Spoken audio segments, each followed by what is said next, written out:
Yabingelela bafowethu nani bodadewethu.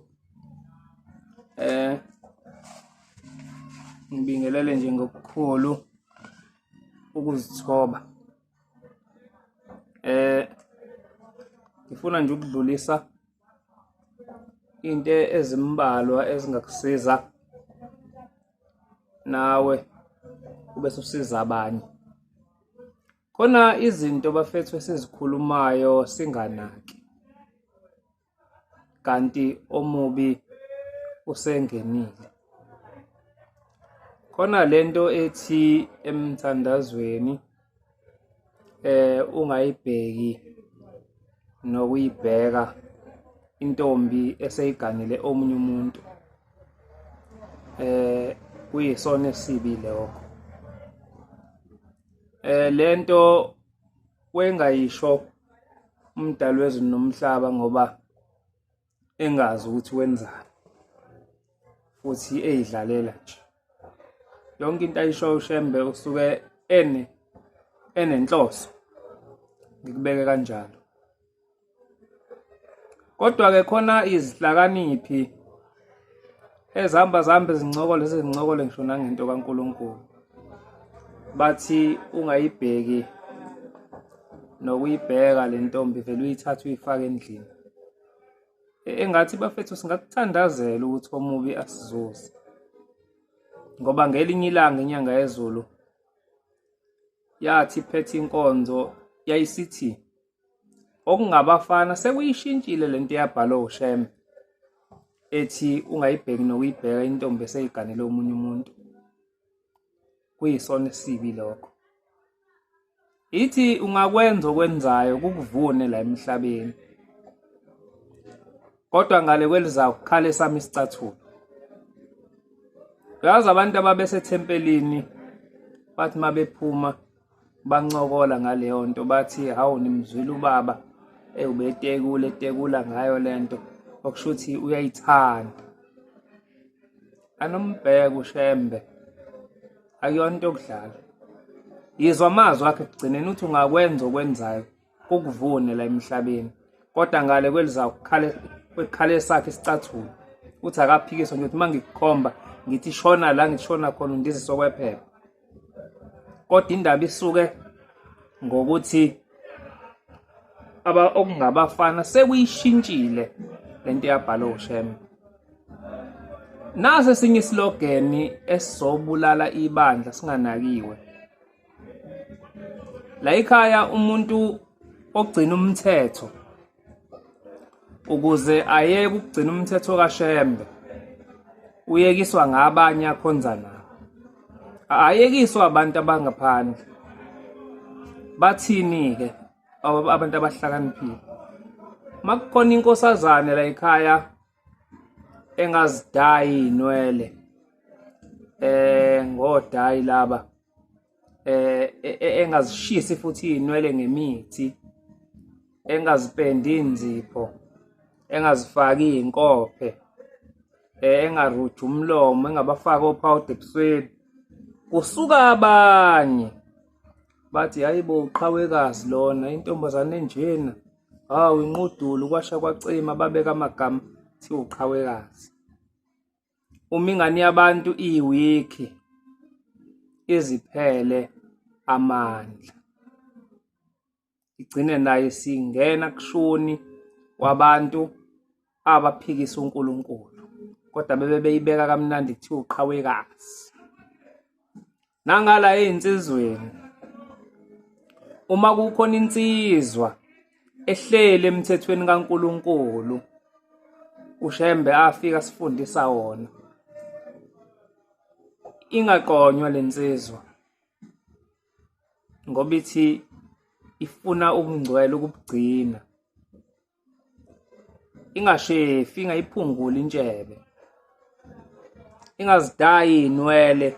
Uma uNkulunkulu esefuna ukwenza intando yakhe ey'nweleni ey'shintsha umbala, wena uphikisane naye uthi cha mina ake ngizidayele ey'nwele ziphinde zibe mnyama ngoba mina ngisazithanda zibe mnyama. Lensizwa nje ebhekisisayo ey'ntweni zikaNkulunkulu noma ifika kugidwa lensizwa ithatha umNazaretha esikhwameni iwugaxe egazini ibe sikhumula izicathulo ibe sishaya umgidi kaNkulunkulu. Ithi lensizwa mangabe ihamba iphethe isikhwama sayo esinomNazaretha ngoba yakhokhela ukuthi iNazaretha lihlukana nomNazaretha. Ingalifaki izinyo. Ngizongakubali okunye ngoba kuthanda ukuba imithetho eqinaqinile kodwa khona izinto egcina ingazidli lensizwa. Bese kuthiwa uqhawe lo. Kusha abanye abantu engabe bayakuseka ekutheni ugcina umthetho kaNkulunkulu bagcine beqeda amandla.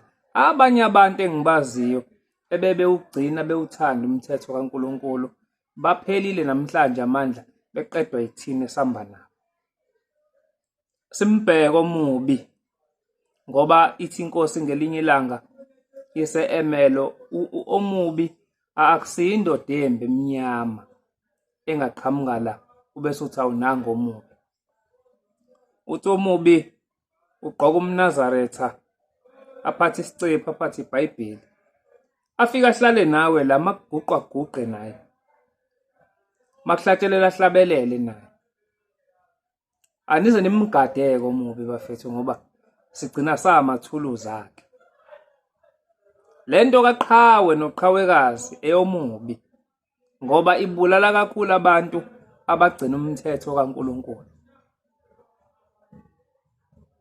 Yabona nje thina esithi masifika kugidwa kuthiwa akuhlatshelelwe igama likaNkulunkulu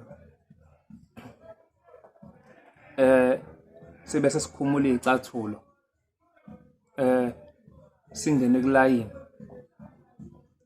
Uthi makuthiwa ucosha ihawu uphatha ihawu lakho ubese uphatha ishoba lakho.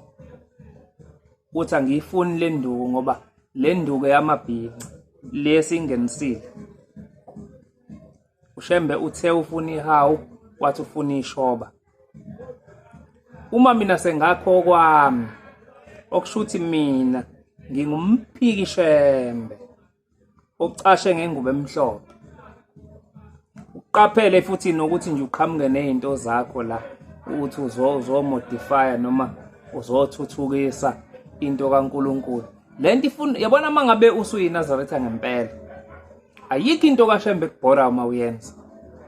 Uma kukhona la usulekha khona noma khona osekuhambile kuwena ubonakala ngokuthi umgidi wala ekhaya inhlanhla yesona izimbo zayo ezu7 noma ngabe ezu8 wena ufuna ukufaka esakho sika9 khona osefike wahlala kuwe.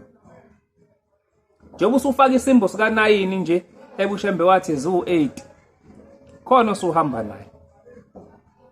Uma kufanele kuhlatshelelwe ingoma la ekhaya ikubhore wena khona osehleli kuwe ongasesiye umoya kaShembe engingawazi ngizochaza ngithini uzoyiqaphele lona. Muhle umuntu ozifunayo la ekhaya uzifune uyiNazaretha ukuthi ngabe uNkulunkulu usahleli yini kuwe. Uzifune eMnazaretha ngoba singahamba noNkulunkulu sihambe noNkulunkulu kanti cha asekho kithi. Ake ngikufundele nje la. Ithi inkosi ngelinye ilanga kuza isikhathi la kumaNazaretha la kuyoshumala khona noSathane. Uyosukuma naye athi ukuphakama kwami akube kuhle kwabangcwele. Livuma ibandla lithi amen. Awuyayinothi esilonto. Wathi khona bayothi akuselutho konke lokhu Shembe sifundise kona. Bafike nokwabo. Bathi uthi ithi inkosi nime emasangweni nibatshela abafikayo. Wathi ningakhathali. Wathi kuyothi uma uthi uShembe wathi akakufuni lokho bathi uhlubukile. Nami sengike ngabizwa ngehlubuka kwenye inkonzo. Ngoba ngasukuma ngakhuluma ngokuthi kuleli bandla uma usukhetha uShembe awuyihlabeleli ingoma ngaphandle. Kwasukuma umuntu ongafanele wathi ngihlubuka mina. Naku uShembe uyakusho lokho. Ithi inkosi uMnazaretha buyoba intandane, sebuyintandane. Ukubone manje makusonto kubusa ingoma zikaSathane zizobusa esontweni. Angithi uNkulunkulu mhla esikhetha wasithatha emabandleni ashonga ukuthi asize nekade siyikona nekade sikwenza, wathi asikushiye.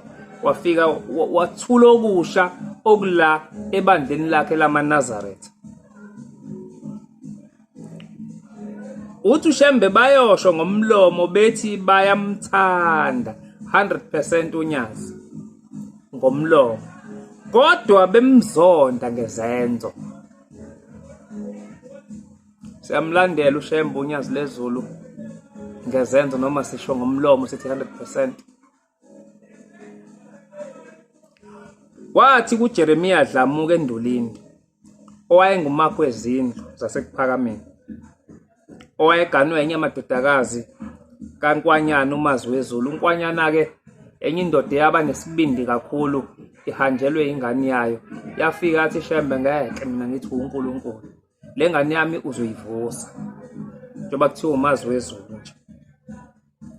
Ithi inkosi, ningavumi madoda, niyezwa wayeluleka amadoda. Kodwa-ke kubuhlungu ngoba ithina esibuye nalezi ingoma sayifaka kwangathi sekwezala esontweni. Lezi ingoma esezone kangaka zona umsebenzi kaNkulunkulu, ihlabezwa Shembe namhlanje ziyintandane. Ngiyangibadabukela abantu abazala le ngane eziyithina namhlanje, ngoba ezulwini bazophuma noma inini kuthiwa uyayibona ingane yakho yenzana emsebenzini kaNkulunkulu. Abekho abazali bethu ngeke bahlale ezulwini njengoba bezele thina nje uma bengasikhuzi lento, ngoba uyothi esephakathi ezulwini kuthiwa uyayibona ingane yakho ishintsha ukuhlabelela kwaNkulunkulu. Ithi inkosi-ke, ningavumi, ngisho isiloliwe imbazo. Uyayizwa le ndaba? Uthi uShembe ngisho sekulolwa imbazo uzungavumi ukuthi kushintshwe into kaNkulunkulu. Ziloliwe kuthina manje. Bazosho intaba kayikhonjwa kuthiwa lo mfana lo uzenza ukuthi uyini, thina ingoma sihlabelela phambi kwababa. Kusho ukuthini lokho?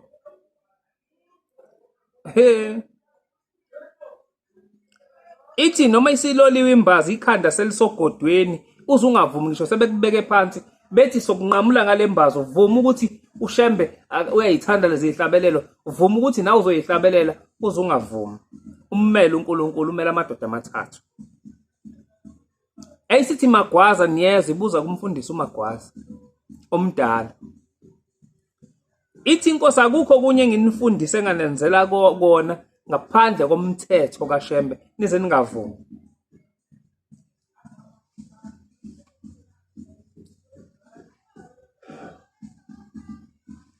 Ngifikela nje ukudumala bafowethu. Bapha abantu abathanda uShembe, abazommela noma kunini. Ngibhlungu mina ngoba nginayo ibhadeli iy'nhlanhla lokuthi ngibuze umuntu uthi, hawu kanti esontweni leni senahlabelela kanje. Yiko ngithi ake ngiyikhulume lento. Uma uthanda uShembe uzozikhipha ebantwini. Uma uthanda uShembe uzoyifuna indlela yentando yakhe. Ngiyabonga.